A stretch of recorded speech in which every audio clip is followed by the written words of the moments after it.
Deception. This is Truth Frequency Radio.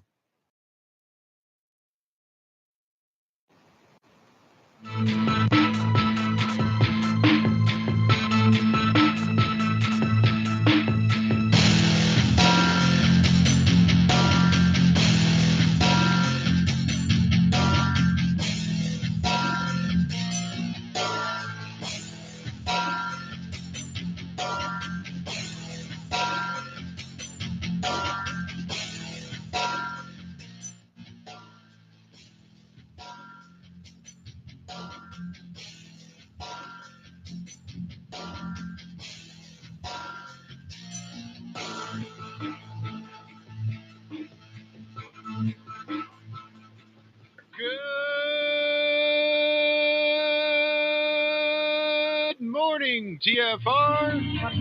Good morning. Good morning. Good morning. Good morning. Good morning. Hi, this is Alan. I like Ironworx because it's where everybody knows your name, and they're always glad you came. I love Ironworx with Josh, Walt and Zack. It's like sitting in your front room having a cosy chat with your best friends. Hi, it's Diva here, and I just want you to know that Ironworx with Josh, Walt and Zack, it's definitely my favourite dose of reality. Come join the family and keep it flat. Why sleep in when you could get your dose of iron in the morning? Listen to the Ironworx on TFR. This is Enlightened Dawn. Roses are red, violets are blue. Iron Realm Media is the best on the planet. To this show, I will forever be true. You guys are truly the best, and I love you guys. I'm so thankful to have you in my life. Do you like listening to space letters from Never a Straight Answer? Then tune in to The Ironworx with Zack, Walter, and Josh. Break clear of the fear on the Ironworx and become an Iron Scout. And happy Tuesday, everybody. Welcome to the Ironworx. Right here, Truth Frequency Radio, TFRlive.com. We are also on the YouTubes, the D-Lives, the Odysseys, the Rockfins, the Twitters, the Facebooks. We're around these places. But you're joined this morning by myself, Josh Corey, and my two very good friends, Zack Zabala and Walt Johnson. How you doing? Hola, hola, hola. Hola, hola, hola, hola.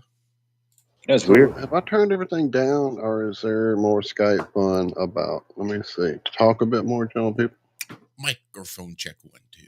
Yeah, I don't know. Something's going on. Mike. Anyway, I'm here. That's all that matters. And you're here, and they're here. And how are you, gentle people? Good. I'm doing really well.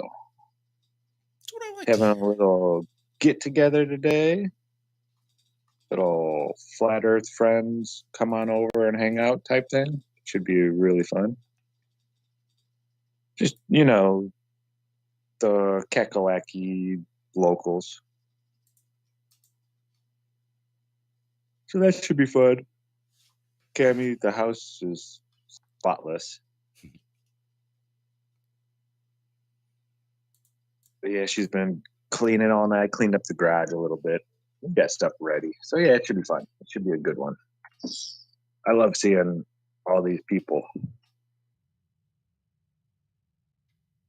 And I really love hanging out with the children. They are so smart. Flat Earth children are so smart. They're like little young adults, almost. Karen B's children are just, man, so smart. It reminds me of having conversations with my little brother when he was young. Very articulate and just a huge vocabulary. How was your guys' weekend? Mine was quiet. Sorry. Mine's good, and everybody's still quiet. I'm really adjusting everything here. I don't know what's happened. That's weird. Yeah, not too much really going on in my neck of the woods. Huh. Well, goodness, I don't know what I've done here. It's probably something I've done because I've done a lot of playing around with sound on different things because of that headset I tried to use, and because of that, I probably messed something up. So I'll figure it out and stop complaining about it. Well, I'm excited about your coming event today. Tell everybody, hey, give them big loves from me for sure. Me too. It was a quiet, yeah, quiet. I mean, relatively. Once Michelle leaves to go to the garage sales, it usually becomes not quiet here. It usually becomes quite loud. So coming here in a few days, though, it will be getting louder, and I'm excited. I decided to go ahead and talk to that dude about that used rig he had, and he's a real good guy. I got a good vibe from him, so I pulled the plug. We're gonna see what happens. If it gets here and I'm not happy, I have a couple weeks to check it out and send it back. No problems. So he did tell me to be ready. When I first get it, I'll crank it up, and then realize that I shouldn't have cranked it up that much because I'll be like Marty McFly across the room over there, right? So I'm excited. I'm like, yeah. Anyway, Boss Katana, artist. I mean, not artist, Boss Katana Mark II. Or I've looked at so many, it's been really hard. I did do a little, I don't know, just digging around in some things that, a couple stories got me down a couple little interesting places and things like that. But really, they were all not really, I don't know, just some weird little things. I'll dig into them here in a few. But, go ahead. Sorry. I was just going to say it was awesome, man. I had a chat with my little brother last night for like 3 hours. Oh, cool. This is the recent come around brother, correct? Yeah, we didn't really talk flat Earth too much. Well, no, but this is that same brother, yes. Space, because he still hasn't told me. He told my mom, and then she told me. So, yeah, I don't know. He had some questions about like, well, I was talking about the sun and moon, I was like, all the ancient cultures said, you can't really know what these things are. And if you try to figure it out, they'll drive you mad. They're used for signs and seasons. And that's it. They're lights in the sky to tell us when to plant, when to harvest, and stuff like that. That's what it's there for. And we really didn't get into like the heliocentric part of it. I pointed out some discrepancies here and there. That one's 400 times bigger, but it just so happens to be perfectly 400 times further away as well, so they end up to be the same size. But why and is that? Why does that work, Zach? Like, are they trying to say that as things go out into the distance, they get smaller? And that it's just this strange miracle of nature that the sun just gets exactly to be the exact same size. It goes out so far and then stops once it gets to be the exact same size as the moon. Interesting. Yeah, he thought that was interesting too. But yeah, we went into he's 27, 28, turning 28 here next week. And he's all wrapped up in the politics stuff. And I know I beat it into his head before, but talking around the lunchroom, water cooler and all that stuff, that's all people talk about is politics. So he gets kind of sucked into it, but he gets very emotional about it. And that's the one thing I really nailed home last night, I think, was, Bud, it's the WWE on steroids. That's all politics is. It's here to get you, your neighbors, your loved ones, your family members arguing about things. They're here to divide the country. You need this side versus this side. And we'd like them to be pretty even and close to the same. So all these people fight against each other and not paying any attention to us. And he understands that. He gets it. He's like, I know it's just hard sometimes. It's like, yeah, I know. I was there. And I understand what he's going through. I was big into politics back in the day, 2008 to like 2011. You know, those were my Alex Jones and the Fed years and all that kind of stuff. He did tell me the Federal Reserve wasn't a federal organization, and I was so proud of him for that. Hell yeah, that's a big one. Yeah. Just knowing little nuances and stuff like that he was like a history major in college, and he knew about Andrew Jackson being pissed off about federal banking and all that kind of stuff. And I was like, because he was talking about, you know, how communism and socialism, they're great on paper, but it doesn't work. You know, it just doesn't work because you have human beings that still have to run it, and human beings suck. So we were talking about like the best type of system we can have and this and that. And yeah, it was interesting. It was really good. We're going to do this more often. Because he doesn't give his opinion about a lot of stuff. Like at work. He has differing opinions from bosses and stuff like that, and he doesn't want to rock the boat too much. Not to throw a wrench anywhere or take an unsignaled turn, but Josh, push the button. Son of a bitch. Of course, it's my fault for just now remembering that I hadn't logged in to say hey to the kind folks there who we... You know, I'm not one to make excuses, but...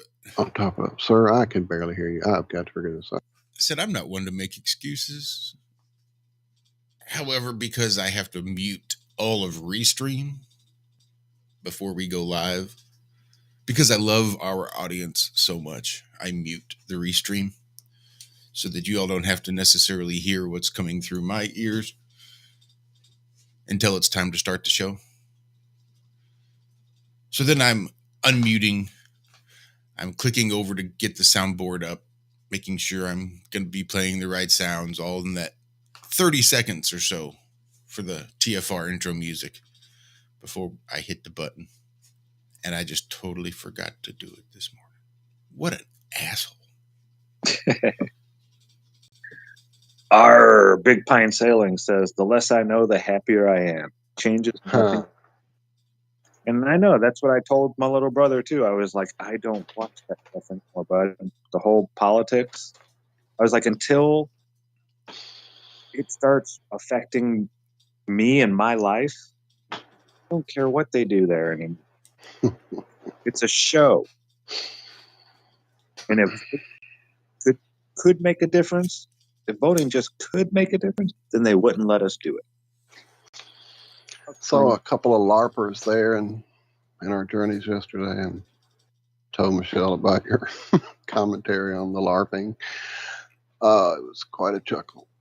I love you, brother. I knew Michelle would get it. Oh, yeah.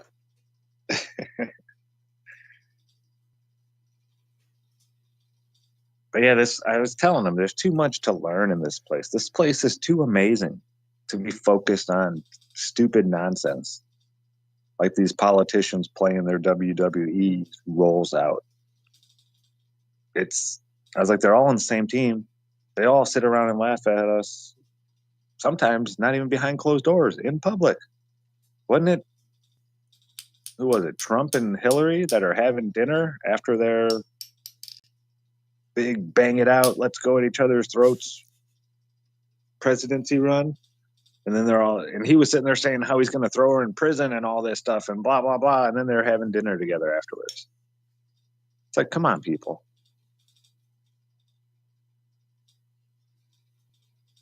Exactly, Liz. If we don't watch, they'd have no one to play to. Yeah, we just need to ship them all off to the Fletcher Memorial Home for Colonial Tyrants and Kings. I pulled that album out not long ago, and when you mentioned it, and I've been like, it's in the car rotation now. Did you see what happened in Martha's Vineyard? What? There was one? There was one? What? Yeah, I guess there's a sign when you go to Martha's Vineyard, and it says, "Here's your sign." No, go. What? Or we stand with Black people, with migrants, with illegal immigrants. Is it like a fill in the blank sign? Just a we stand Pretty with much, fill in the blank? It's like LGBTQIASLMNOP. You know, did some of those kind people actually show up at Martha's Vineyard to test that signage? I think it was DeSantos, maybe. Somebody shipped just, I think, 1 or 2 busloads of illegal immigrants up there to Martha's Vineyard. Mm-hmm. And they wanted to call in the National Guard. Were out of there before the day was over. They had shipped them off to somewhere else. But they would take them somewhere with a nice roof over their head, and they'd get us nice 2 squares a day, and I'm sure it would be nice. Right, for Chicago, safe, secure feeling there. Yeah, all these people, New York, they're all freaking out, but these are all the sanctuary. They all say we're sanctuary cities for immigrants. We're the sanctuaries. The United States should be sanctuary to all people, except not in our cities, I guess. But they all claim to be these sanctuary cities where we want this and we want that. And yeah, it's because you don't live right on the border and see what's actually happening. But as soon as some of these people end up on your front doorstep, oh, now it's got to change. Now things are different. And what a cock tease, too. Imagine walking, swimming, bussing, riding in the back of an 18-wheeler. I mean, who the fuck knows how all these people get to the border and they finally ship you to where you're finally going to go and you end up in Martha's Vineyard. You're like, oh, fuck, this is where I'm going to live? Yes. This is where they shipped me? This is what it's like, right? I love America. Welcome to America. Look at the size of these houses. This is great. Only to be ripped away and sent to God knows where. Washington, D.C., where they have permanent homeless encampments around the city. Great. Now you get to go live here with all the homeless Americans. Welcome. Is this what the coyotes told you were coming to? But yeah, the hypocrisy has no bounds. It's I'm still waiting for the next shoe to drop with the whole Illinois new laws. I'm waiting for it to be rescinded or something. I mean, I can't believe they're still on the books written how they are. I don't get it. I still, just like we were talking with Billy Ray Friday, you look into this thing and now there's mayors, there's sheriffs coming out and telling their county, hey, we can't do nothing. Like, you all need to get prepared.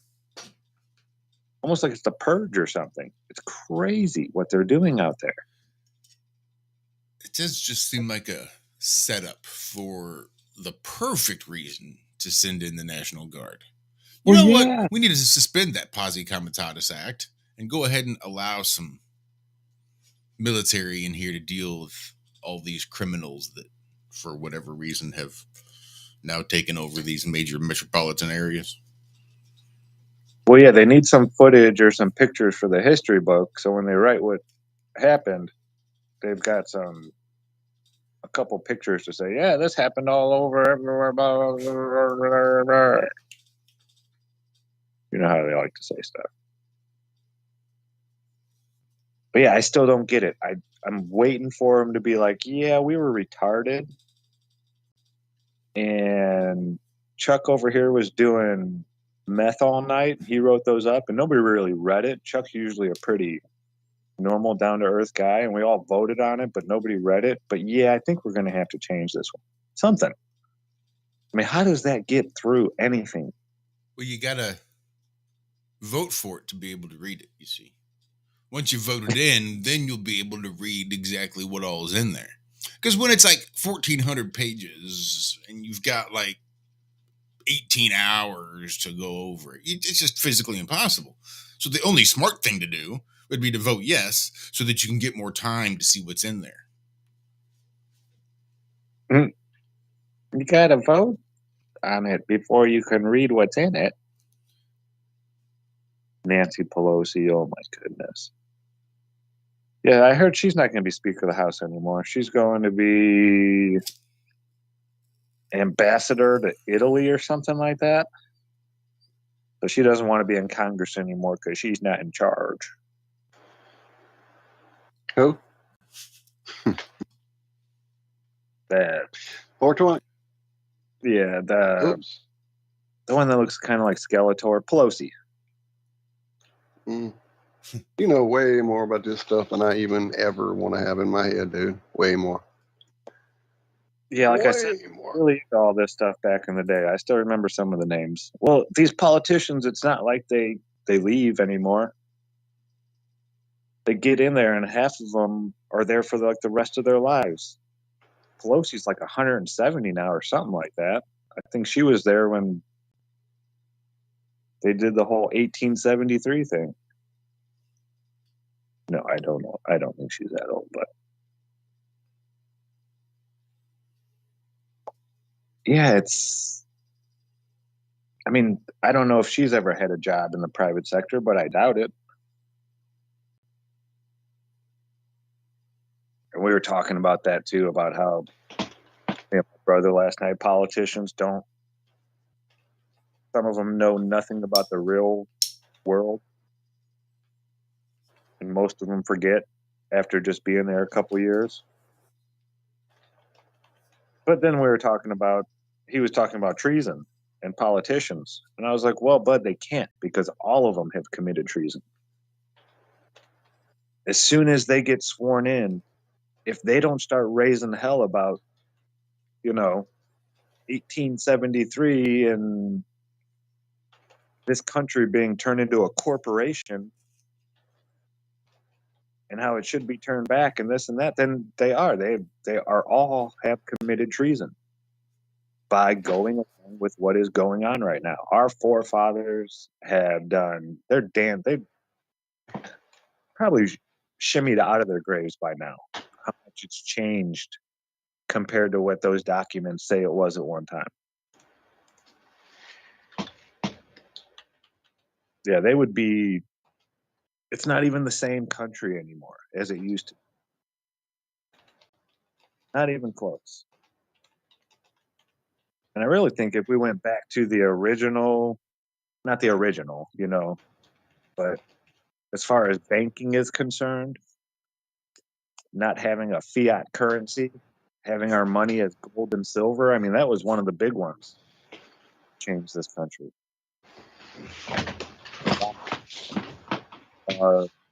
Currency.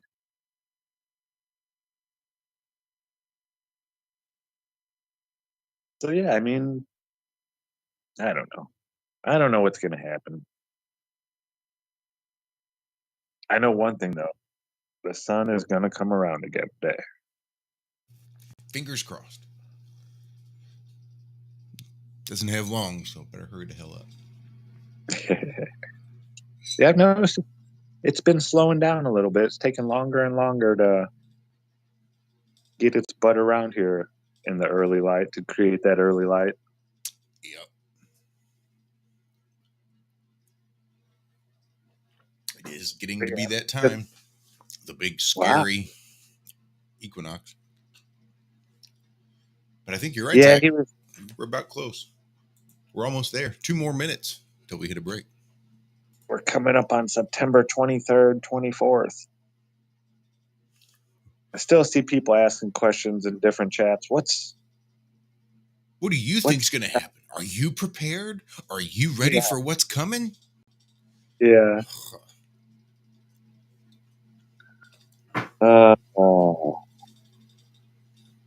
It's like, well, maybe like back in 2011 when I first heard this, 2012.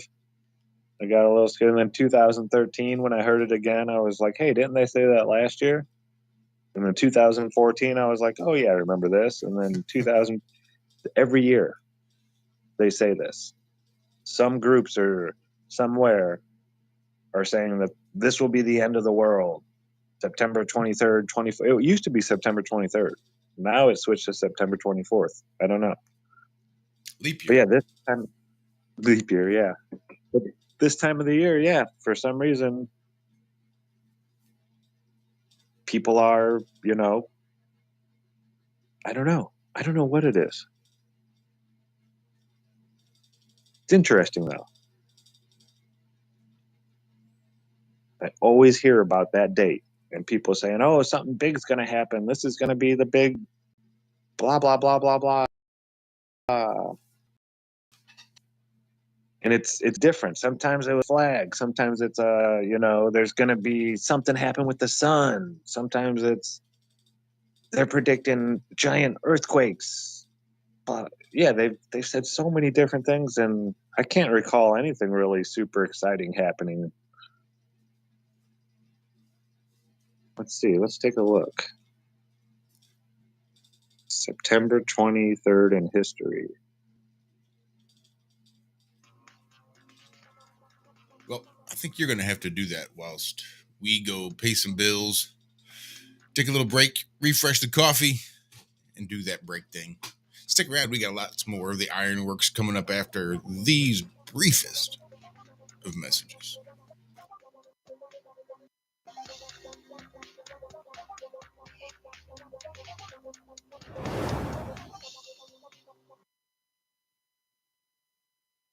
The reasons can change your life. You don't get the answers to do well till you get the reasons. Life has a mysterious way of hanging on to all the answers and only gives them up to the people that are inspired by reasons. So reasons make the difference in how your life works out. Now, what are some of the reasons for doing well? Let's go through a quick list called Reasons for Doing Well. First is personal reasons. Some people do well for recognition. Some people do well for respect. Some people do well for the way it makes them feel. They love the feeling of being a winner. Those are good reasons. I have some millionaire friends that keep working 10, 12 hours a day, making more millions. And it's not because they need the money. It's because they need the joy and the satisfaction and the pleasure that comes from being a constant winner. And see, it's not just the money anyway. It's the journey, not the money. Extendivite, a 7-herb combination made from garlic, cayenne, hawthorn, bilberry, ginkgo biloba, valerian, and milk thistle. Extendivite feeds our body with the right nutrients to keep us healthy. Just listen to what Arthur has to say. I was just calling to tell you what a great product you have. I had used this about 10 years ago after I had congestive heart failure. And it fixed me up and got me going for the last 10 years. Lately, I've been having heart trouble again. So I placed another order because this was the only thing that ever worked. And I just wanted to let you know that you have a great product. To order, call 1-877-928-8822. That's 1-877-928-8822 or visit heartdrop.com. Extend your life with Extendivite.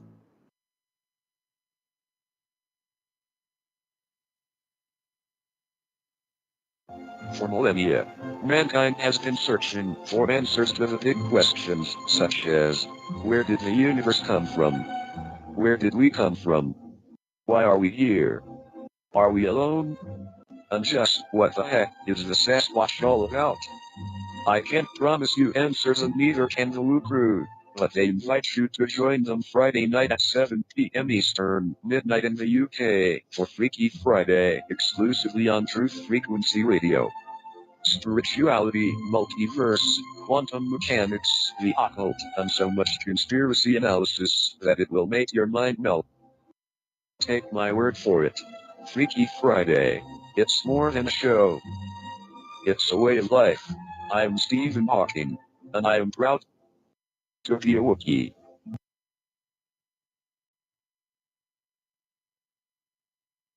This is Truth Frequency Radio.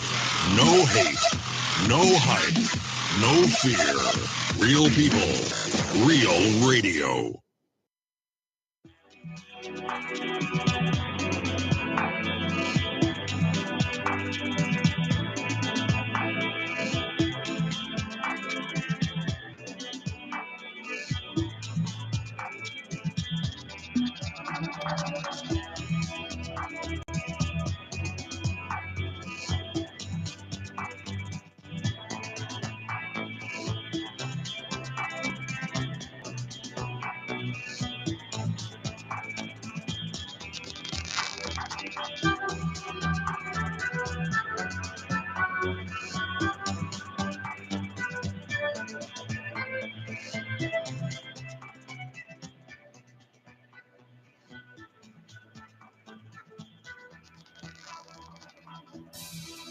Ladies and gentlemen, Alex Jones here. You're listening to Iron Realm Media. I listen all the time, and it's the best truth show out there. Forget about the mainstream lying. Get your weekly dose of iron. Realm, that is. Stay woke, folks.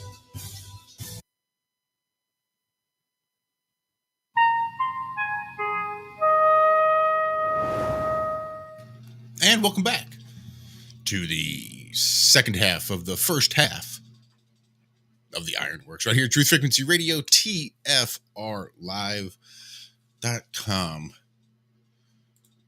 I'm a little curious just to see where we are as far as numbers go. So today should be episode 486. You're getting there, brother. You're getting there. Thank you, by the way.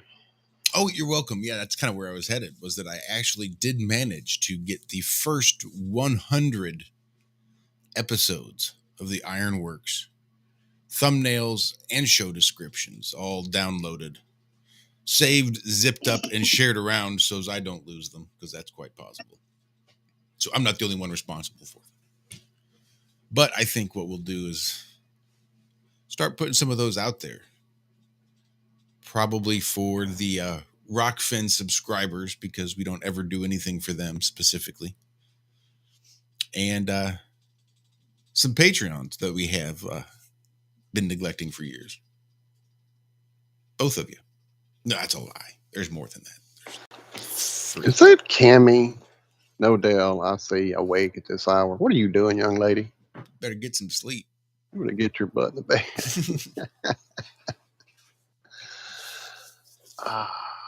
But no, that's exciting. I think we're going to start chopping those up and sending those out little bits and pieces. Yeah, that'd be epic. That will be epic. Epic. Epic. I see you winking in there, lady. Have a Tuesday, my friend. Yeah, I'm not seeing anything super special about September 23rd. September morn. We danced into... I'll stop. Go. Nintendo came out. The Super Nintendo came out on September 23rd. There was a hurricane in Haiti. Let's see. Let's get to some more of the older stuff. Los Angeles refuses the Concorde because of the noise requirements.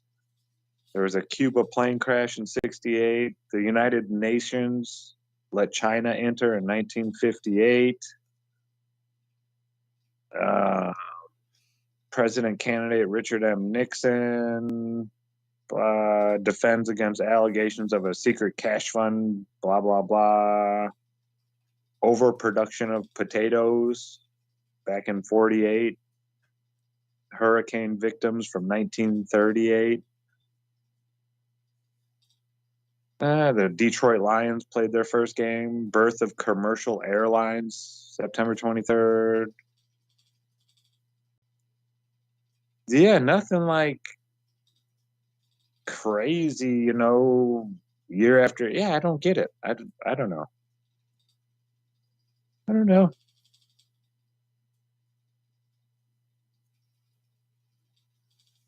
I like doing that though every once in a while, going back and looking what happened on this date. I had a teacher who used to do that every single day. And he'd give like a quiz. And if you could get, what was it? 2 of the 3 maybe, or 3 of the 5. I don't know. It was a long time ago. But he would put up there on the board, and if you got them right, you could either not do homework or draw something from the goodie box he had in his desk.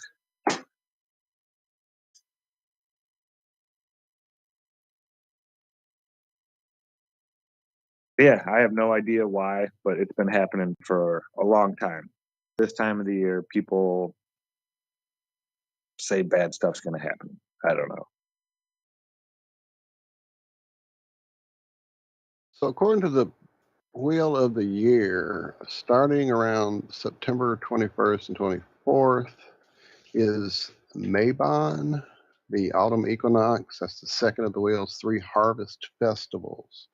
It's the opposite point on the wheel to the spring equinox, which is Ostara, and it's one of the 4 lesser Sabbaths. It is also known as Harvest Home, and to modern Druids as Alban Elued, Light of the Water, sometime between 21st, 24th of September. Aligns broadly with traditional European harvest festivals, where we get Thanksgiving from, food storage, harvesting, etc. That's all I'm seeing either myself here. Nothing really vile or horrible yet. Now we are easing up into the Samhain part of the year. That's Maybe coming later. It's one of the equinoxes going into autumn. Summer's dying. Maybe it's just people are dreading the winter coming. I don't know. It's harvest time. Close to. Again, it's all signs and seasons. Clocks. I was talking to David yesterday, and we were talking about starting up a big flat earth, small little community, you know. And he was thinking he'd like to do it down in Mexico.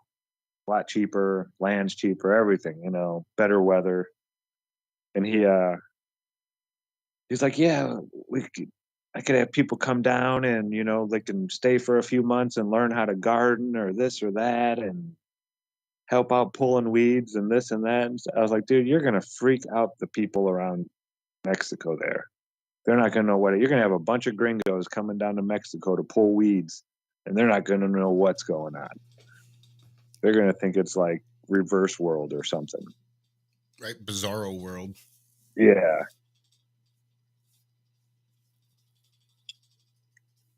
But yeah, that would be pretty cool. I told him I'd build a lab there and I'll run it for him.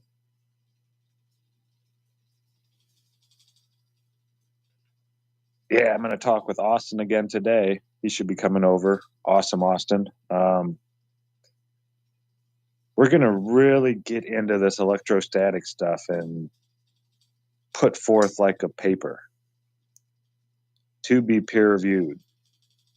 He wants to put forth a really well-written, well-researched, documented research paper. I was like, yeah, that sounds great, but we need a administrator. Do you? Yeah. My mean, ass definitely needs an administrator. Didn't we just have a story about all of the AI gibberish that gets published in all of these journals? Whether they're scholarly or scientific or medical. Oh, yeah, but we want to do a real one, an actual one. Yeah, it just sounds like an awful lot of work.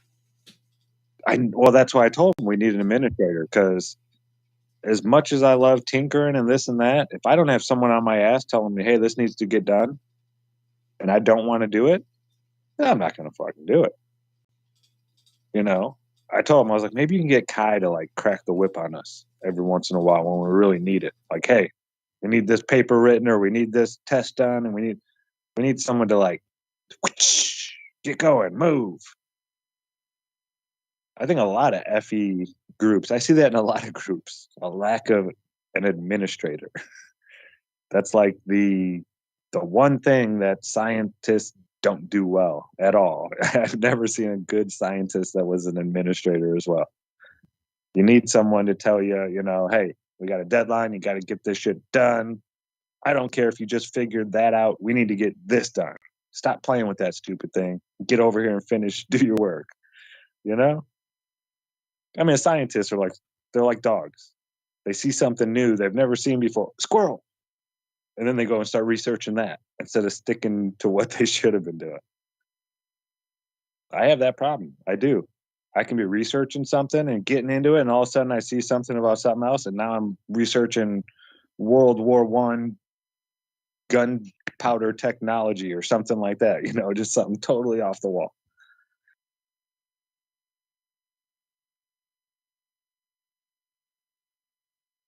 Oh, that's weird. I'm hearing myself. I was like, where's that coming from? And it's Cam. Well, it's Cammy. She's in her office, and I got the window open. Yeah. I was like, what the?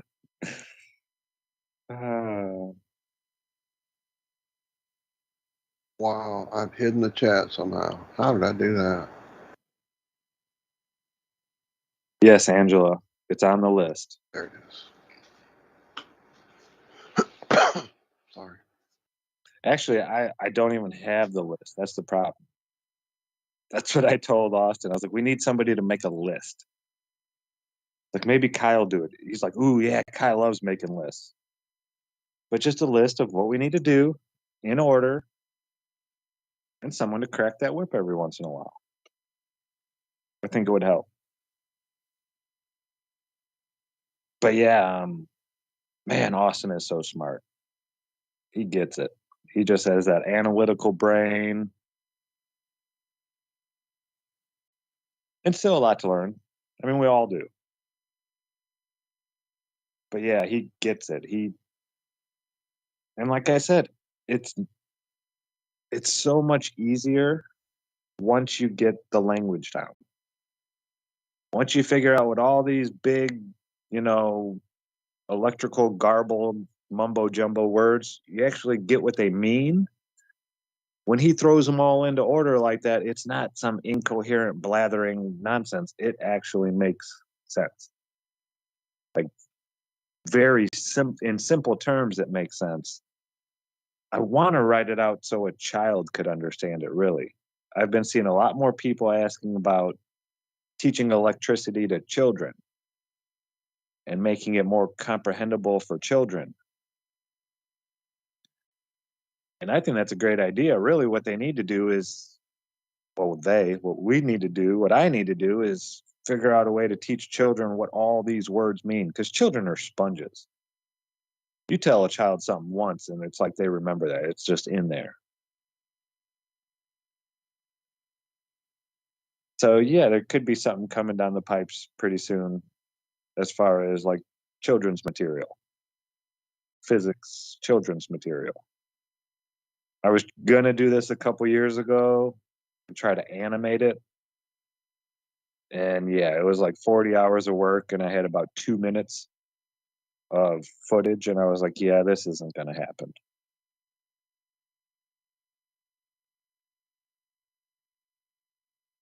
But yeah, it'll happen eventually.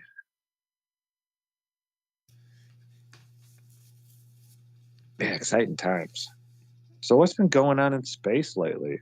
Have you guys? I have not seen one asteroid threat. Yeah, I sort of do a couple of little things here and there. I saw James Webb decided to take a freaking picture of Mars. Hello, Earth. Planet we live on. Maybe take a picture of that. But why? Now, is that the real one or the Lego one? Oh, this is supposed to be the real one. Now, there's a Lego one out there. It's what I just saw go through my feed this morning as I was waking up. I didn't even drop that story. So there was one that was from last week that I thought might have been worth going over. At least it's going to make it really hard for those over on TFR, and maybe for you fellas here too, since I'm not too likely to share the screen. Nice. But there was an article I saw from digitaltrends.com, and it says, watch the space station spit out garbage toward Earth. Like, well, What? Yeah. And then wait until you actually see what it looks like. Mars' space station? Not Mars' space station. It just says space station. Look. Oh, watch okay. the space station spit out garbage toward Earth. And then I guess it's somebody named Samantha Cristoforetti on Twitter had shared this. There we go. Bloop.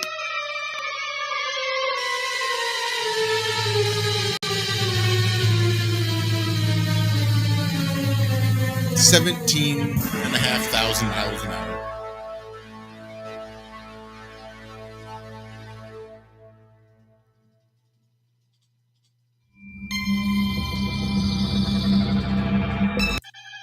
Bloop. Bloop. Bloop. Bloop.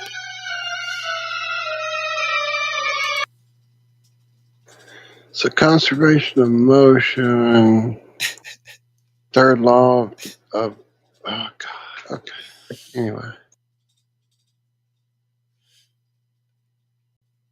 I found an article where it says scientists. Wait, go back. You got to rewind it. Blah, blah, blah, blah, blah, blah, blah, blah. No, not you. You can too, but no, Josh, please rewind it here. How far? Play it again. I'm watching secondhand. I know everybody. I'm screwing it up. Sorry.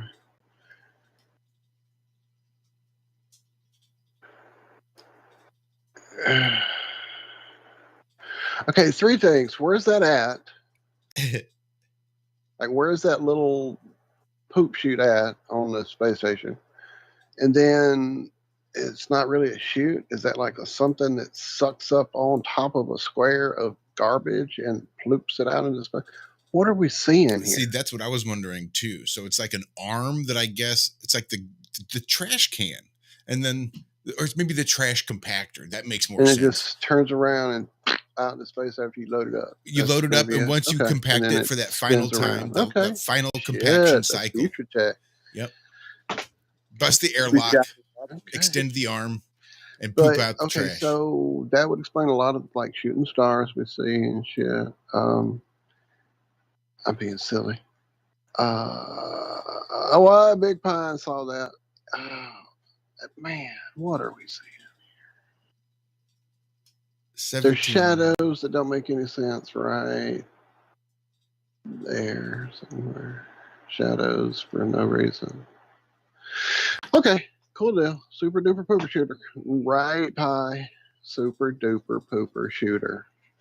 I would say that's the show title, but I think it's going to be Bondage Squirrels, and that's the secret joke between me and Axel.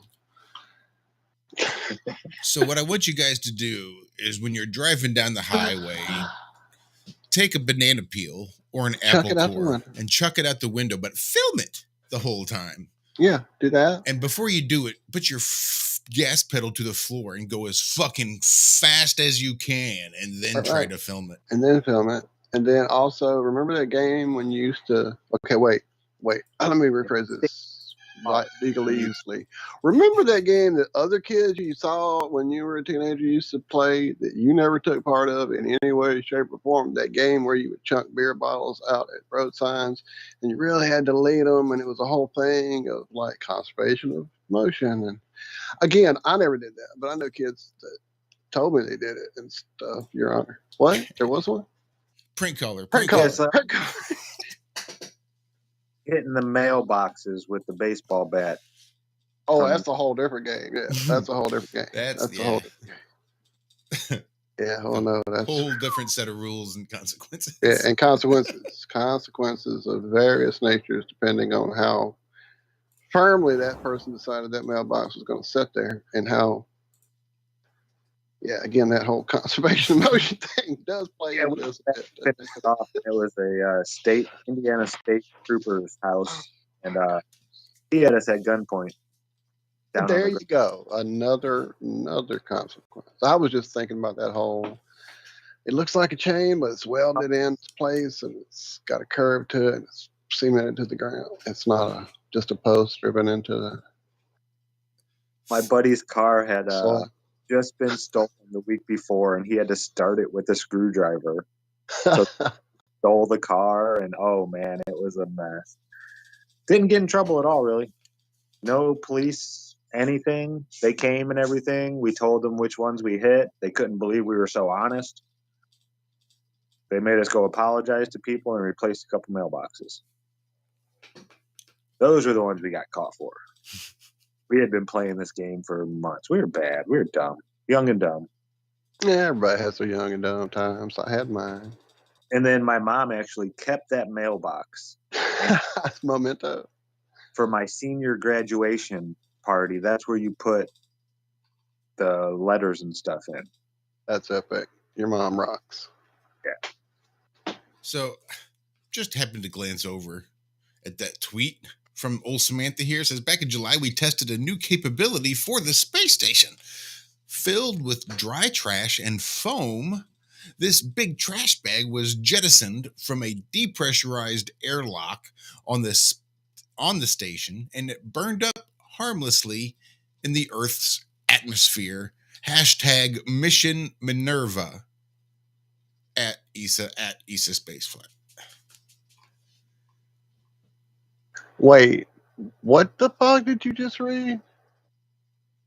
This was the tweet that went along with that video. Well, yeah, I get you. What the hell did she just say? Dude, come on, really? Yeah. So that was an airlock tube that or that tube came out of an airlock. I'm so fucking confused about the fake shit they're trying to make us buy here. I don't buy it. Don't buy it. Who's Minerva, by the way? Probably nobody. Oh, I beg. I mean, nothing. That's some kind of drug pharmaceutical. I'm going to look up the goddess Minerva and see what kind of Hindu. demon she was. Wasn't? I mean, I'm probably prejudging. Multi-appendages. I didn't even have to finish typing it out. Goddess M-I and the rest popped in. Minerva. Let's see who she is. The Roman goddess of wisdom, justice, law, victory, sponsor of arts, trade, and strategy. That is the goddess of. Read those all off again. That's a lot of stuff to be the goddess of. She's one of the most important of the ancient Greek and Roman goddesses. She was originally a goddess of war. She fought on behalf of just causes. Therefore, she's being seen as a civilizing influence. But yeah, she's the goddess of wisdom, justice, law, victory, and the sponsor of arts, trade, and strategy. The symbols are the owl of Minerva, the owl which the Native Americans take as a symbol of doom and death. Hence, the eyes being digitized and blurred out on the Reservation Dog show. Anyway, I sidetracked myself. Go ahead with the Minerva mission. That was just it. I just happened to look and see that there. They did have another video if you wanted to watch it in slower motion than what I played it.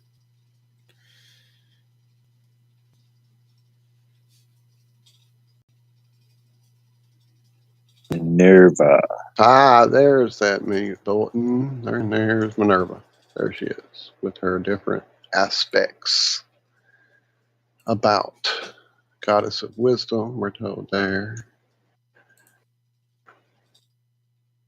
Minerva. For you. Yeah, NASA doesn't do anything by accident when it comes to naming and honoring their whatnots and who forth. Minerva University. Wow. Minerva Surgical Incorporated. The Minerva Project. Minerva Incorporated. Minerva Labs. Yeah, people use that word a lot. It looks like in 2007, it was the third most popular name for babies. What? No, I just made that up. I was going to say, You're I've fucking never stupid. Oh my God. I almost spit coffee at you on my screen, on my computer. Well, that's going to about do it for this. Yeah, we're about to. On the other side of this first half of the second half of the other half of the third millionth half, we're going to talk about a little hole I went down, as I said earlier there. Mel's hole, to be exact. Who's Mel? What's going on with his hole? I guess you'll have to show up in 3 minutes to find out. Yeah, we should be hitting it right about now.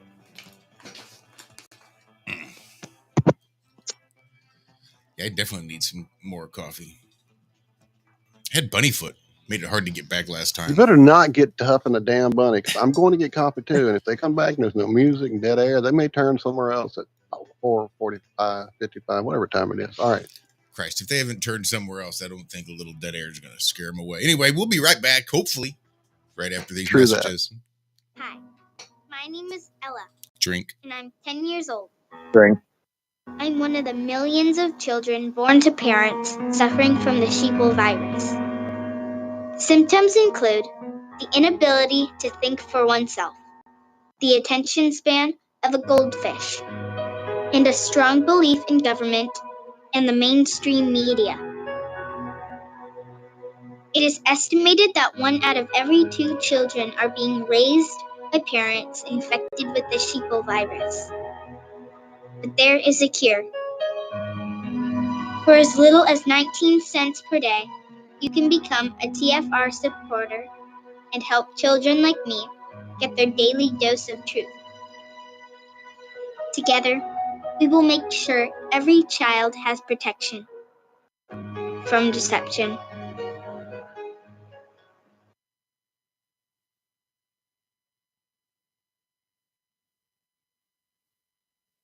I'm looking at the crowd here and the tens of thousands, probably 100,000 plus people here. And you did it all without burning down buildings? Without looting? I didn't know that was possible. No shit. According to the media, these explosions are bullshit. Bullshit. Bullshit. When you have a large gathering of peaceful protesters, they're supposed to burn it all down. Boom. These explosions are bullshit. Boom. Who could have seen that coming? Boom. Boom. These explosions are bullshit. Oh shit. Let's have trial by combat. This fight has only just begun. Keep fighting. Let justice be done. We're gonna walk down and I'll be there with you. Get up. The best is yet to come. When you catch somebody in the fraud, you're allowed to go by very different rules. It's so egregious, it's so bad, so base that people don't even believe it can't be true. That's why my father sends a tweet. Patriots descend on Washington, D.C. Amen. And a woman. No shit. Boom. According to the media, these explosions are bullshit. Bullshit. Bullshit. Boom. When you have a large gathering of peaceful protesters, they're supposed to burn it all down. Boom. These explosions are bullshit. Boom. Who could have seen that coming? Boom. Boom. These explosions are bullshit. Oh shit. Let's have trial by combat. We're gathered together in the heart of our nation's capital to save our democracy. What? And Mike is just gonna have to come through for us. If he doesn't, that will be a sad day for our country. Who hides evidence? Criminals hide evidence. I had no idea. Who could have seen that coming? Because you'll never take back our country with weakness. So let every adversary against democracy, against liberty, be overturned right now. So we're going to walk down Pennsylvania Avenue. No shit. Boom. According to the media, these explosions are bullshit. Bullshit. Bullshit. Boom. When you have a large gathering of peaceful protesters. This is Truth Frequency Radio. The wicked ones obviously under heavy Masonic influence.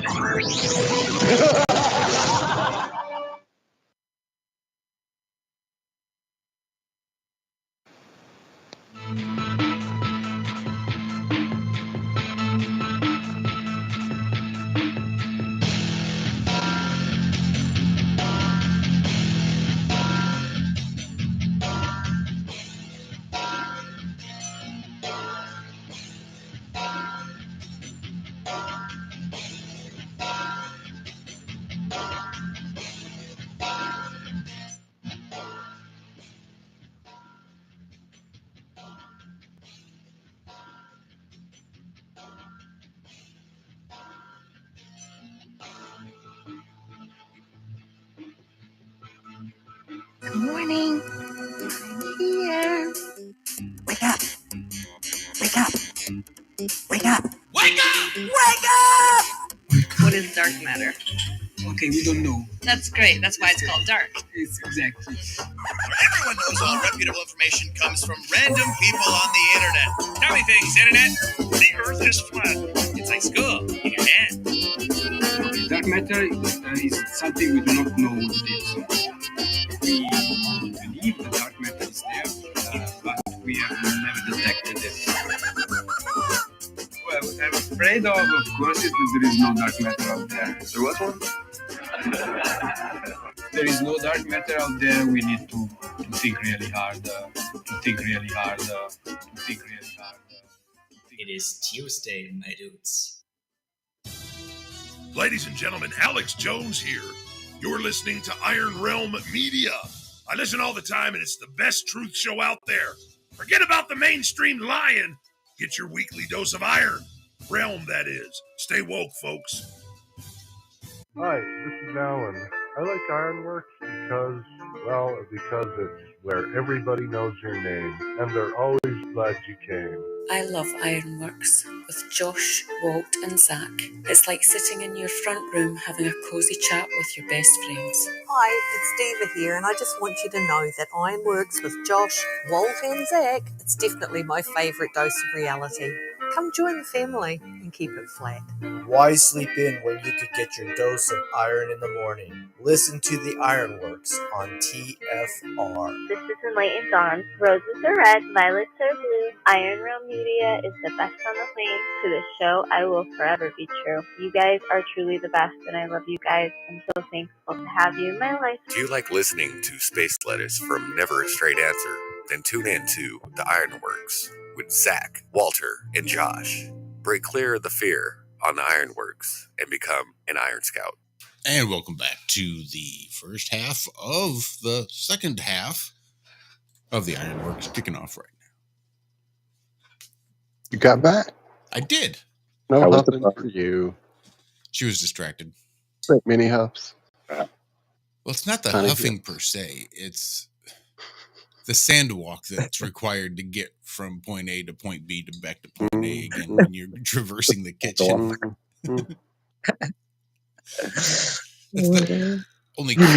Only cure for video about that, about her like being this vicious beast. You have to do special walks to get through, or else she gets you. The sand walk. I love that. So, in all my years of listening to Art Bell, I heard many an interesting tale, and probably what led me to dig into doing some broadcasting of a paranormal nature, most likely. But one of the things I missed in the Art Bell purview is the history and mystery of Mel's Hole. Anyone here on the show familiar? Ever heard this one? Wasn't that where Alice worked? Right. You kiss my grits. My grits, right. Yeah. Yep. Okay, so apparently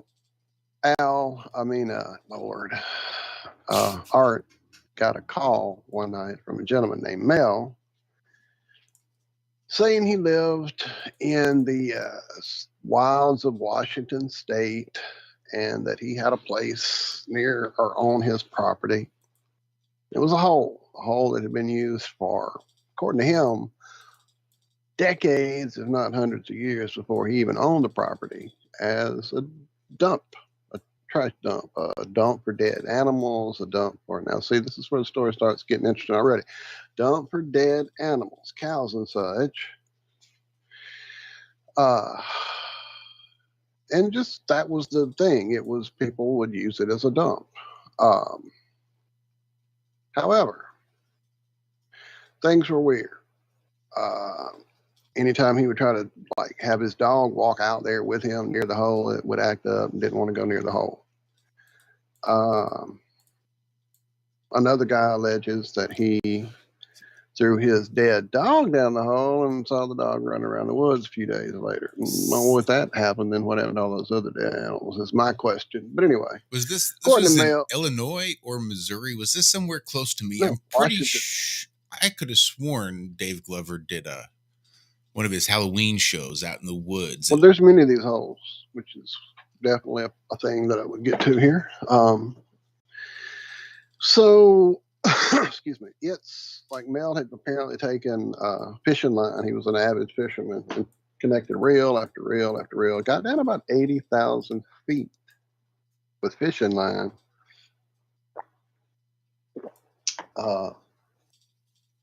Never touched bottom. That's like 15 miles. So with the dog thing and the blah, blah, blah, and him getting on coast to coast talking about it, apparently he went to town one day, got back home, and his property had been sealed off. He couldn't get back to his own property because the roads had been blocked off due to a crashed airplane, quote unquote. The cleanup on the crashed airplane went on for years, to the point that at one point he couldn't,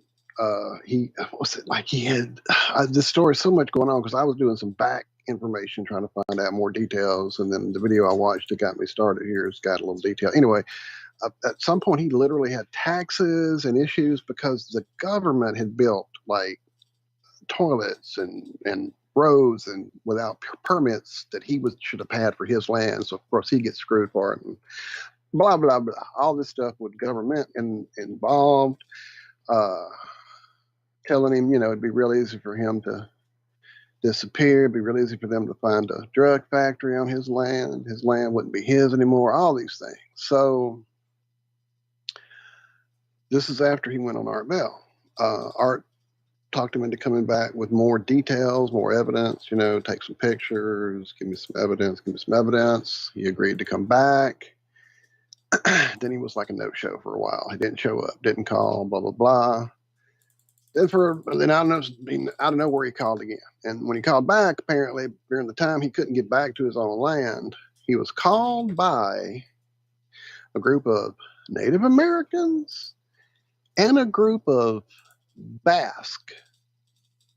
Yes, those Basque, the weird that live too long and have the weird RH bloodline, and the Basque, yes, that apparently settled somewhere. Sorry? My last name is Basque. There you go. That settled somewhere in Nevada, asked him, because of this story about his hole, to come to a hole they had on their land, which is where this goes to. This is the thing apparently in many areas, including where I grew up, and I'll get to that. So they invited him to come to this place in Nevada, to where these Basque had settled in America, which is still breaking my brain that the Basque are involved in this. And apparently in all the investigating there, they kept whereas his hole had been lined with bricks at the top, that he didn't do. Somebody had done that went down for as long, as far as your eye could see, basically. This was lined, this hole in Nevada was lined with like metal, like it had been like cased, like a drilling casing had been put down it. And when you touched it, it was hot to the touch. And like playing around at the top, trying to do things, they would hit it with metal tools, and it just didn't seem to vibrate correctly. That one's iffy for me. I did work on a drilling rig, and things that are stuck down in the ground that deep tend to be pretty much grounded out for sound and vibration. Anyway, One of the experiments they decided to do, for some reason, was to lower a live sheep, the Basque apparently being herders, down into the hole and see what would happen. So they lowered the sheep down the hole. The sheep kicking and screaming and, trying to get out of its little cage the whole time as they approached the hole with it. They lowered it down. It stayed down there for like 30 minutes. It shook. It took on this weird hum, and it stopped moving. And they brought it back up. Apparently the sheep seemed fine. The sheep was dead. The Basque, being familiar with herding sheep and butchering sheep, decided to do a rough and ready autopsy. And when they got inside there, sheep seemed to be cooked from the inside. And they found a huge tumor inside the sheep. When they took the tumor out to get a closer look at it, it seemed to be pulsating and moving. It was attached to the sheep's internal organs by like tendrils and shit. This gets so nuts. When they cut it open, this thing crawled out. A thing which appeared to be a seal, a baby seal, a fetal seal with human eyes. Now, this is the story as it was told to me and as I'm reading it here now. This thing had human eyes. It seemed to emit intelligence. It regarded them as they regarded it for like, I don't remember the time frame, a few minutes to an hour or so, and then it hopped back down in the hole. It became almost a helping spirit, if you will, to these Basque in this area after this happened. Like, it would appear in their dreams and it would do things for them. And yeah, this is some nuts stuff. So anyway, the fetal seal would help out with the community there in the area, apparently, after they brought it out of the cooked sheep. Anyway, so this is the story. And then Mel never showed up with the photographs, never showed up with the evidence he would have. And it kind of went away until this gentleman named Red. I don't want to say his name wrong. Where's his name? I just saw it. Now it's gone. A shaman named Red something I cannot find. I've got too many links open. You could only see my pages. You would understand. Anyway, he apparently says he saw the hole in like the mid 60s and could go to it and would take people to it if they wanted him to. And then apparently on like this 30-man journey to go take people to it, he couldn't actually find it. So his story's debatable. Anyway, it's an interesting story, and it hit a few weird, eerie things for me because growing up in central Mississippi, near where my grandmother lived, in a little tiny town called White Oak. Excuse me. One of my earliest memories ever was a combination of this place we would go to visit some friends of my dad and mom's, I'm assuming, because I was literally a baby, like infant. This would have been in those climbing around under the pew era of that same White Oak church. Anyway, this place, little community, and there were like 4 or 5 houses around this pit in the ground that was filled with old trucks, like appliances, trash bag. You would see the people in the little area walk up, chunk their shit down into this hole. Now, in my mind as that infant, it was a bottomless pit, and it was terrifying. And I would have nightmares about it eating up the world. Like, it would start consuming the area, and this red pickup truck that we would drive around in at that age would start getting sucked into the hole as my dad would be trying to drive away from that hole, tires spinning out, us being sucked into this hole. Now, this is at an age before I'd ever would have seen a movie. There would have been no movie with effects like this. This is just what I came up with in my infant brain, looking down in this hole, seeing the trash down in it, feeling the energy of this hole being this dark, bottomless place that I didn't want to be around at all. and it was going to suck the world into it. In my infant soul, that was what this hole was about. And something about the sugar wafers, those orange sugar wafers back in the day, that ties into those dreams too for some reason. Maybe I threw a sugar wafer down into the hole and it freaked me out. I don't know. I was an infant, literally. I don't know. So there you go. Mel's hole and Walt's hole and holy. And you say there's crap. multiple. They claim that there's more of these around. There's at least two that Mel talks about in the Native American gentleman whose name I still have not come back across.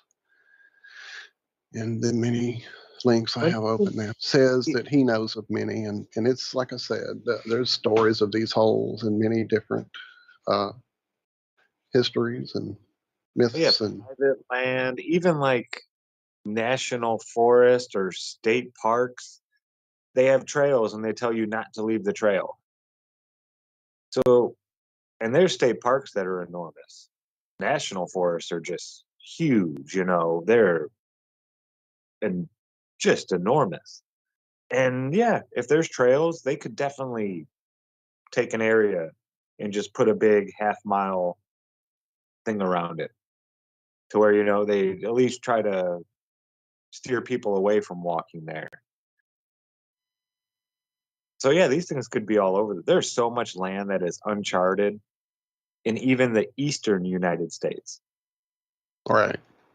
Well, just a real rough search of legendary mystery holes. I got the first one, which I actually missed this. Scientists spot puzzling, unusually perfect holes on the ocean's floor 8,000 feet beneath the Atlantic Ocean, a line of perfectly spaced holes, blah, blah, blah. That's crazy. Then I see one from miles-long band of mysterious and unexplained holes near the Nazca lines, the plateaus in the area where the Nazca lines are. Here's another one. Oh, man, what the hell is this thing? Round Lake, crazy. Stark What is County, it? Indiana. It's called Round Lake. It's this teeny tiny. I mean, you could cast across it with a nice heavy lure. You put on a real heavy fishing lure, and you could cast all the way across the lake, no problem. It's that small. But they stop people from even driving up to the lake anymore. You have to stop like a quarter mile away because the whole ground started waving as your car would come up to it. The ground underneath you would you'd see the wave in front of you from you. Yeah, it's insane. It's like you're on a floating mass of earth. Well, in the center of this lake, there's a 15-foot hole. And people have dropped things 400 feet down, like line on an anchor, and they can't find the bottom. They say it's a bog. It was known for, what's his name? Not so much Dillinger, but Capone. Capone had right down the road. He lived right down the road from Round Lake. And he would dispose of bodies into that pit because he knew ain't nobody finding anything after it goes down there. But yeah, it's well known. Everybody around the area knows about it. Round Lake, and yeah, they call it a bog, but they can't find the bottom to it. Apparently, there's something called knucker holes in Europe. Bottomless ponds that do not freeze or dry up. Knucker or knacker holes. Home of dragons, usually around 20 feet around, usually circular. Lots of springs involved with them. Crazy. Lots of stuff here actually about holes. Lots of stuff. Bottomless chasms. So I found this. I don't know exactly what it is per se. I'm just gonna give it a little listen and see if it might tell me. This was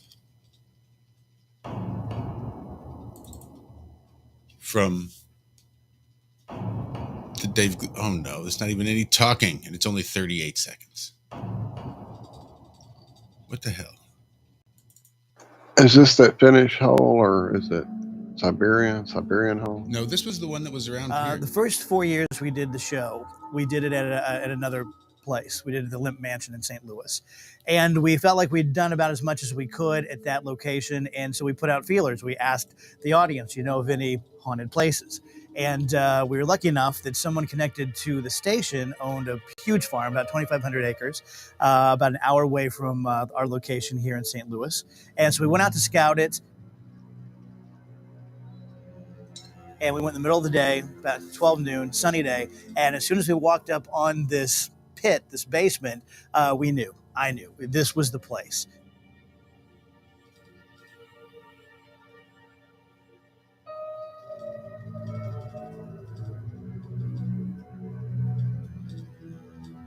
Going to this location was a big risk for me because at the end of the day, I don't think that's what I thought it was. Because that did just look like a little shallow subfloor basement, crawl space type thing. Yeah, in chat, Ian's letting Liz know Florida is the sinkhole capital of America. Absolutely. Florida has so many underground cave systems. I watch a YouTube channel called Dive Talk.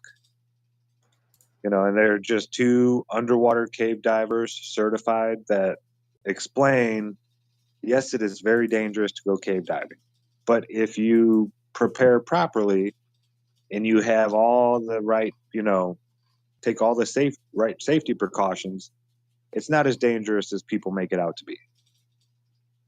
You know, you have to know about diving and also know about, there's a little more to it than just diving. You have to have different kind of, couple more safety precautions. In case your thing goes out, you always have enough air to totally ditch that one and use another one. You always have double the amount of air. And you always stick to your plan. You don't say, I'm going to go in, 800 yards into it and then decide when you get to 800, I'm going to do 400 more. Uh-huh. You have to take it very, very seriously. But they talk about Florida being like, the underwater caves there are enormous. Some of them aren't even totally charted. Well, they have a sinkhole here eating up the world in Louisiana. Well, yeah, bubbles from a cave diver can hit the ceiling of a cave and cause a collapse. Right. This place isn't held together like cemented in, Some of it's real loose. And if something happens in one of those caves under there, I'm not saying a cave diver but yeah, it's loose. Something happens, a little vibration, something, that one pebble falls, and all of a sudden you have a sinkhole. So yeah, there's caves all over the place. Sometimes they break. I forgot to mention Outer Range. Thank you there in chat, Robert Page. I did see it. It was the first thing to hit my mind. That's probably where they got the idea, or at least the beginnings of that idea for that show, or from Mel's Hole. It was a decent little show, something to watch. It kept me entertained. Thank you for reminding me. Axel, it's really doubtful Mel was a real person. I think this was more of a attempt to get on Art Bell with an interesting story. If it had ever come up with somebody showing us this place or anything else, even the gentleman, as I said, who I've already closed so many tabs, I was having problems, so I closed a lot. But the guy who said he could lead people to it couldn't lead people to it. And people who've gone out there looking for it have really yet to find it. But that doesn't mean that when those government people were supposedly out there, they didn't fill it in, fuck with the roads. Who knows what they could have done out there? I don't know. It was just really a strange little story. The channel I found it, the little story on, I do want to pump up real quick. It's a channel called The Why Files. The WTHY Files. I'll link it for you. Really excellently produced little, 10, 20, 15 minute bits of just some of the usual stuff, but also some of the stuff like this that I totally missed. What was the one I was going to check out and didn't get a chance to? Apparently, there's a plane called Janet. It's a secret government airline that they used to go to Area 51. I knew there was buses out there they had that was their own stuff. Anyway, he's got a lot of interesting stuff on his channel. Go check it out. And Hecklefish. You have to go meet Hecklefish.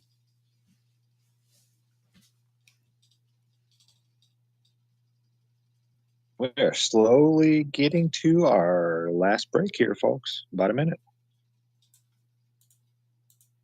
Got an article I wanted to cover on the other side about a new mineral they found that is harder than diamond. But there's a it's not those plastic diamonds now, is it? No. Cameo like this one. I dropped those links for you guys here, there, and let me see, yonder. There it goes.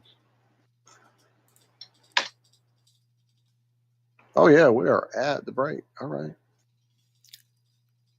We do have a few more space lettuce stories, mainly of which I think I've seen chemtrails, mainly.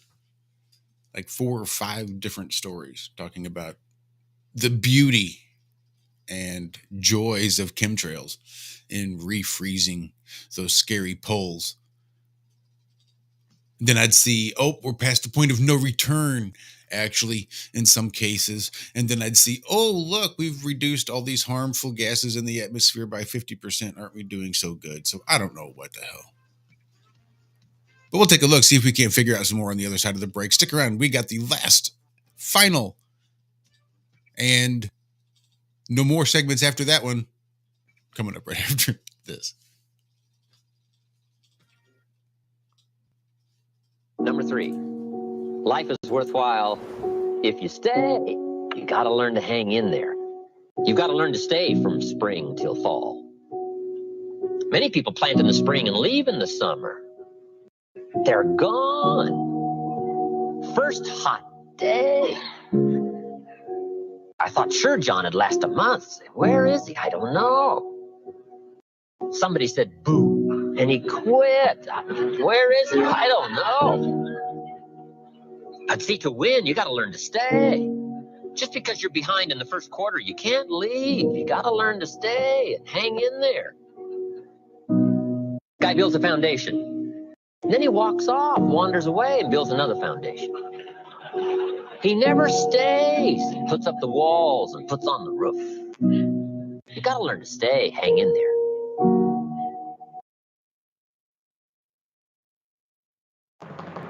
Hey everyone, it's Chris Gio, founder of Truth Frequency Radio and host of Beyond the Veil.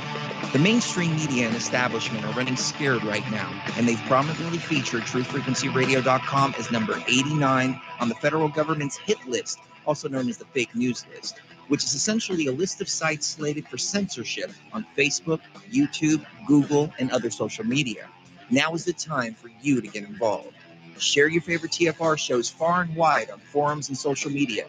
Tell your friends and family about your favorite shows. If you're a business owner, get in touch with us to feature your product or service right here on TFR.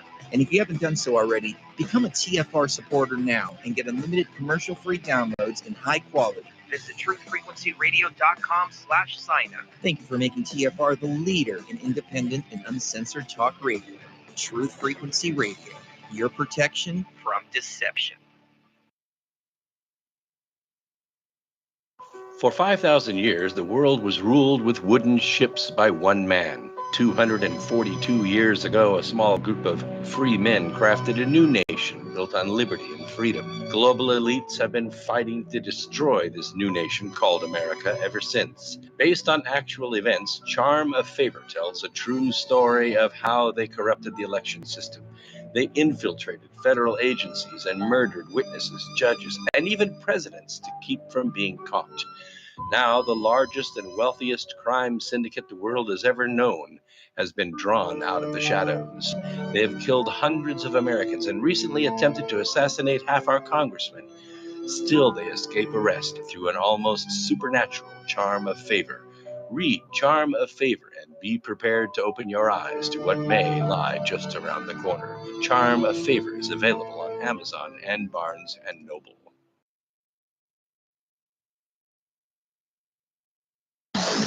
No hate, no hype, no fear. We are TFR, your protection from deception.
I'm Neil deGrasse Tyson, bitch. You have stolen my dreams and my childhood. How dare you? Figured to throw that last one in there. Might as well. Welcome back. Fourth and final segment of the Ironworks. Right now, I just can't seem to wake up this morning. Just can't seem to do it. So, hold on, let me pause this. So, yeah, wake up, Josh. Lots going on here in my hand and in my head, and lots going on. I was trying to share a link coming up here in just a few hours from me. In my time zone, I'm trying to find the link, the original one that led me to this. I'm getting certification to become a Kratom advocate through a link, a Zoom call, basically. And I'm going to share the link for you all to do the very same thing. Now, what happened on the way to getting that link is very intriguing. I just don't know how to show this without us getting struck off the globe. Fake world of stuff here, because it's going to be, hold on, let me try to do this real quick. How can I do this? Okay, I'm going to do it, just do it. Apparently, and this could all be a hoax. I don't know.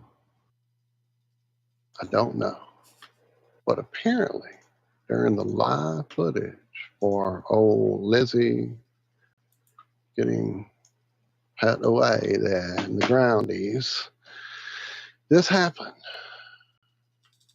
You got me up? You ready? Yep. To hear this? Everybody's going to hear it, I hope. Oh, they won't until I do this, will they?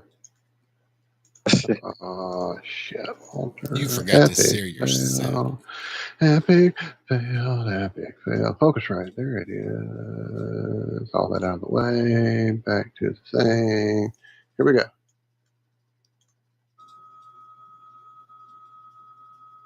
Death is irreversible, and the fact that she's as you can see. So, apparently, death is irreversible. The death is irreversible, and the fact that she's trapped and then the main voice takes over is what I hear and what I've seen written out. The death is irreversible, and the fact that she's trapped and another voice cuts it out. I'll turn it up if that will help possibly.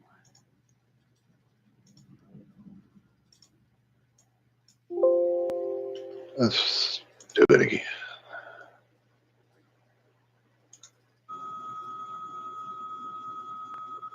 death is irreversible, and the fact that she's as you can see.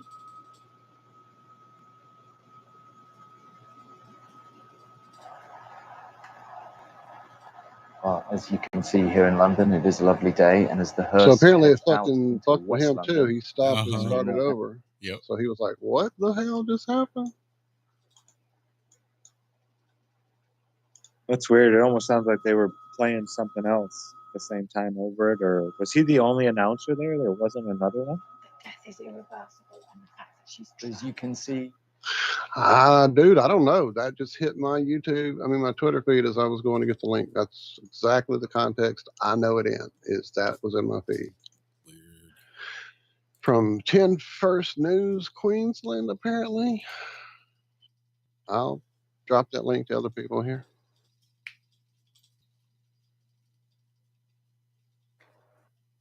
Eerie. Yeah. Hey, it's, we're talking bottomless pits, so apropos, I think. That eerie time of year too, fall and Halloween coming up. But right before Halloween, the week before, October 21st, 22nd, and 23rd in Greenville, South Carolina, we'll be having Flattoberfest 2022. People like Glowbusters, Mark Sargent, David Weiss. Who else is going to be there? Let's go take a look. Wits It Gets It from Glowbusters will also be there. Kingdom and Content. Benjamin Balderson will be coming all the way from out there on the West Coast. Music special appearances by One Big Love, Chief Crow, Kai and Austin are going to be doing some singing. I really love the Glowbusters intro, and not just because my name's in it. I just think they nailed that one. Marty Leeds will be coming out. Cammie and I will be doing How the World Worked demonstrations. Music and presentation by Jason Lindgren of Crow 777 Radio. And there's going to be all kinds of people there with, their products that they sell online and stuff. Grounded Extracts, James and Naj, amazing herbal, healing products. That is, in my opinion, real medicine. It comes from the plants. It's all natural. You're not adding to it. You're just getting the good stuff. Truth Smacks, which is the trail mix. People are loving it. Yeah, all kinds of stuff is going to be there. It's going to be awesome. I can't wait. The day before, the 21st, we'll be at the park across the street. It's just a big, giant hangout. We'll be cooking, playing games, playing music. It's awesome. So if you're in the area and you, just want to come hang out with some cool people, open-minded, have a conversation about something you might have never talked about before, come on down. It's going to be awesome.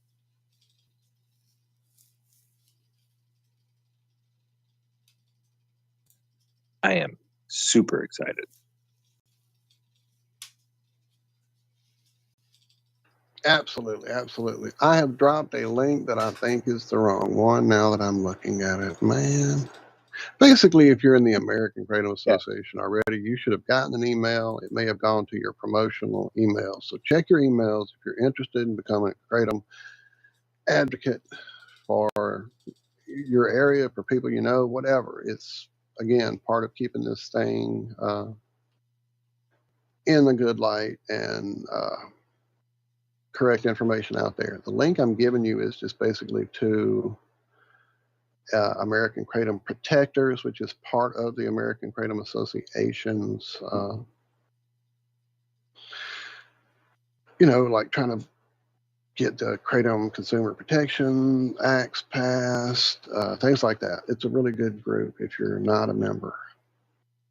Get involved. Here, I'll drop that everywhere. Yeah, and I mean, strength in numbers really does get results.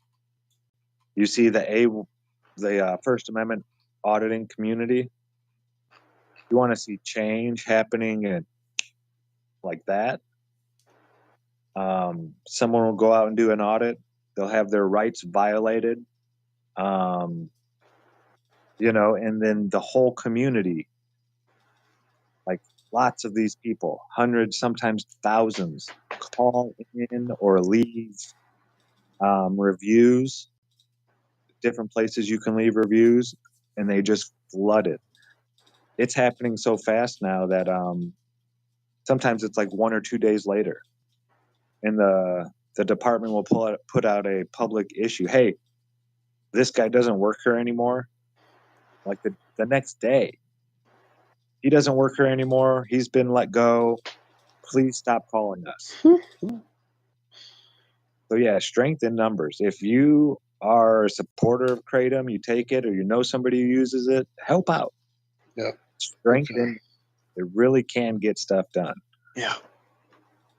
There was an interesting First Amendment audit that happened in Missouri not that long ago. Did you see any of that, Josh? And the judge who tried to put some unconstitutional law or mandates on just certain individuals, saying they weren't allowed to record from public property, the courthouse from a mile away, he said. This was And the actually, sheriff I don't think it was done individually even. That was part of the issue, was because his orders just extended outside the courthouse. To be no recording of people entering or exiting the courthouse, regardless of where you stood. And these people went up there to go challenge it. And when they went to go challenge it, he had the sheriff's department, a couple of deputies, drag them into the courtroom and tell them, look, if you do this, you will be held in contempt of court. Like, well, this is just bullshit. And so the First Amendment auditing community sort of sent the call out, and there were a couple of the bigger channels that covered it and carried it. And most recently that I saw, the judge issued another order stating that it was the sheriff's department decision to do all of the policing, basically, outside of there. James Freeman did a really good coverage as to, pretty sure that was James, as to why he thought it was worded specifically the way it was worded. That second judge's order rescinding the first. The sheriff told the judge, go fuck yourself, pretty much.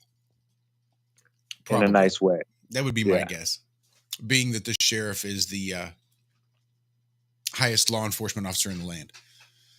Mm-hmm. It's his job to make sure that the Constitution is being upheld. That's the sheriff's job. Yep. It's his number one job. They used to be called reavers. The reavers, and then you would be the reaver of the Shire. The Shire reaver became sheriff. Just weird stuff. Wow, nothing but trouble just started making sense now. Remember that movie? Nothing But Trouble from the 80s. Dan Aykroyd plays the Shire Reeve. Takes his nose off. Chevy Chase. John Candy. Demi Moore. I remember it. I just blocked that movie because it was so weird and twisted. Really weird and twisted now that you say that. His name with the big nose. Humpty Dumpty. Oh, yeah, that was a weird one. Yep, Shire Reeve became sheriff. And it's the sheriff that can tell the feds to go fuck off. Mm-hmm. It's his county. So this is an article out of NPR. I know. Just bear with me. So, okay, this is by Aisha Rezko. Scientists have found a mineral stronger than diamond. Now, where it comes from is going to be the part that's going to make you laugh. But, so they say that, now I am going to butcher this, just forewarned. Lansdelite, something like that, could be used to fortify industrial tools like drill bits and saw blades and teach us about the evolution of Earth. Moreover, diamonds. There's stronger bling in town now. For years, just a theory. Now, CNN, reports that scientists have confirmed its existence on Earth. While diamonds and Lansdelaba are both made of carbon, get ready for this. The former has a cubic atomic structure, and the latter has a hexagonal structure. So when you break it down to a plutonic, its smallest plutonic solid form of a crystal, diamonds are, shaped like a cube, where this is more of a hexagon, a much stronger structure. it makes it 58% stronger than a regular diamond. So that's a huge jump. When you already had the hardest substance and now you have one that's 58% harder. But it was found in a meteorite that scientists say came from a dwarf planet that was billions of years old. The story I'm looking at is on CNET, but it's a pretty. It says the unusual hexagonal structure of the diamond could make it harder than most diamonds originating from Earth. Lonsdaleite has been found in certain types of meteorite called uralite and has even been manufactured in a lab by shooting graphite discs at a wall at speeds comparable to those of an asteroid impacting a planet.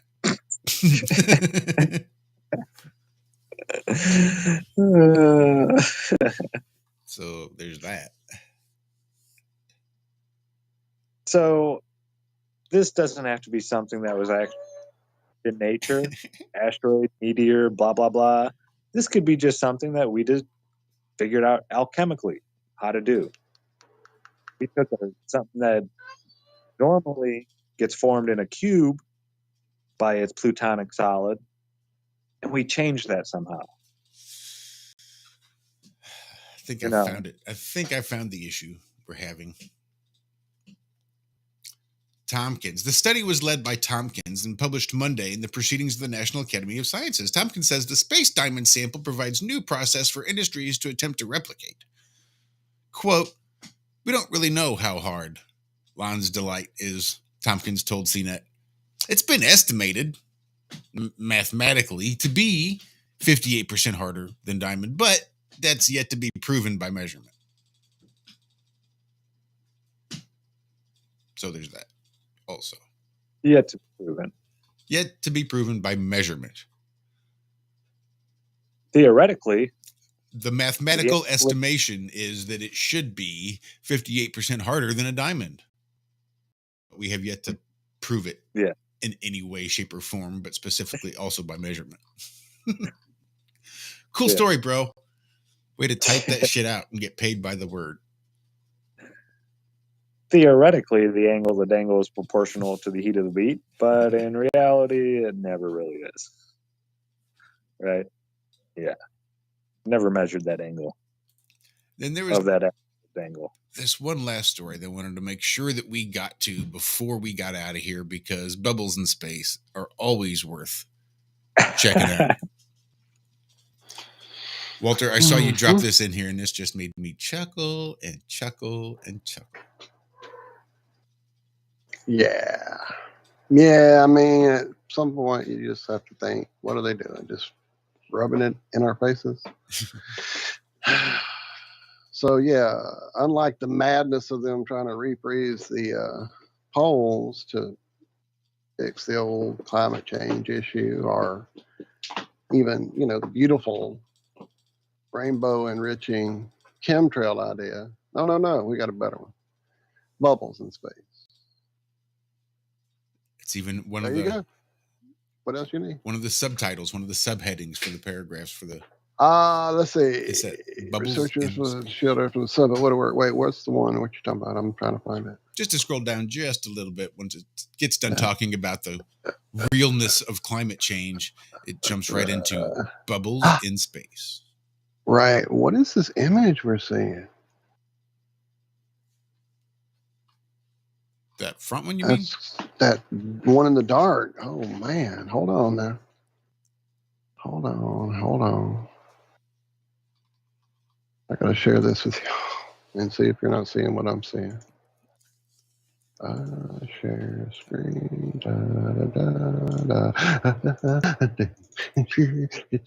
Let's make it an image. An image. Space NASA. An image with a something white around something with land masses in the middle that seem to be. I'm just saying.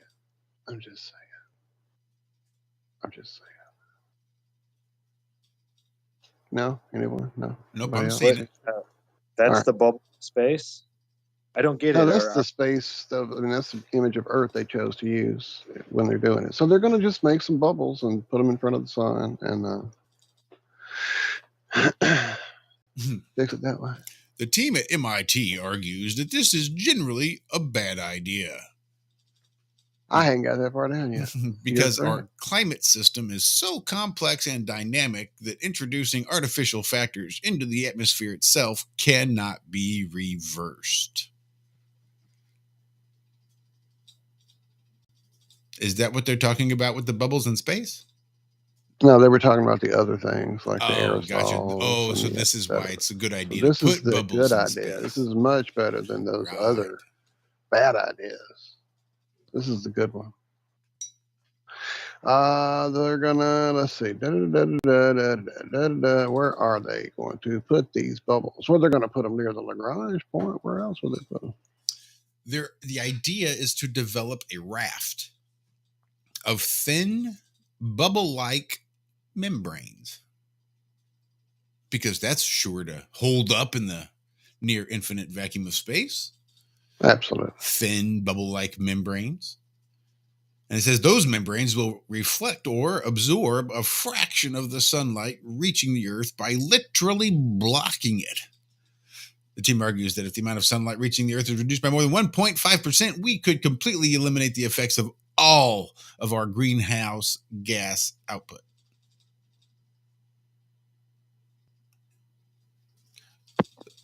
Looks like the author went on to say, personally, I'm a little skeptical about this idea. For one, the team has yet to articulate exactly what these bubbles will be made out of and how they will be sent to the target location. Well, that's what I was looking through the whole fucking story is what are they going to make these bubbles out of? And I couldn't find that anywhere. That's why I kept getting bogged down in everything you were trying to point me to, because I was just trying to find the fucking bubbles and what they're made of, and I couldn't find it. So I'm going up and down, you know, like a bubble.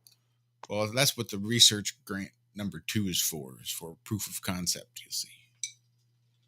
Well, first, I guess you got to model it mathematically. This was just I had a dream one night, and then I woke up, took a shower, and there I was, having my morning constitutional, grabbed a piece of toilet paper, and boom, it was like a bolt of lightning had struck my brain. Bubble. I just had an apostrophe. Bubbles in space. So who came up with this idea now? Did they say? The Massachusetts Institute of Technology, I believe. Yeah, maybe so. But yeah, but they also said that it was a bad idea. They were talking about the other thing. The other thing. Stratospheric aerosol injection. Aerosols and all those others. Yeah. So, you know, Lord, Zach and Josh. So that's Jack. Zach, you were speaking. Zosh and Jack. I like Zosh much better. You were speaking about these videos, and I watched one or two of them with the people interviewing the kids on the street and asking them just the most basic questions, and they're idiot fucks. Okay, so putting it into perspective, the heroes, if you will, that they look up to have led them down this path. Apparently, in a podcast, yes, in a podcast just recently, our good buddy Kanye himself, Mr. West, let the world know he's never read a book. He has never, ever read a book. I mean, how is that news? Well, that's what I said. So to him, he said, reading is like eating Brussels sprouts, and he would rather talk, have a good conversation. And in the same conversation, the same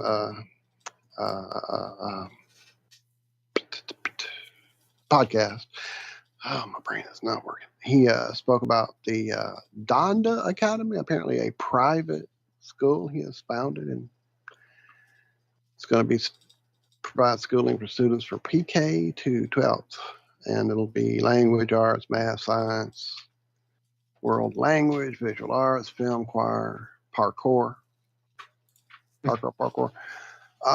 Yeah, there you go. So the guy who never read a book's got a school. I'm just saying, if you're worried about the future, it seems like it's in good hands. But boom, anyway, I just thought we'd throw that out before we're out of here, and we're basically about to get out of here in just a few seconds or 3. Hey, did y'all see last Friday's show? I was there. It was awesome. Shout out to Billy Ray Valentine. Thank you, sir. Love you, my friend. Excited about the future. Absolutely. Yeah, he's been working on something for years now, getting all the dots, I's dotted and T's crossed, and finding that right place to jump off. And yeah, he's almost there. Almost there. Mad props. The guy's a workhorse. Speaking of workhorses, David Weiss, if you don't know who that is, has the Flat Earth Sun, Moon, and Zodiac Clock app by Blue Water Bay. Speaking of great way to wake up friends, family. Just a great tool for research. Check it out. $2.99, price of half a warm beer. Change your life.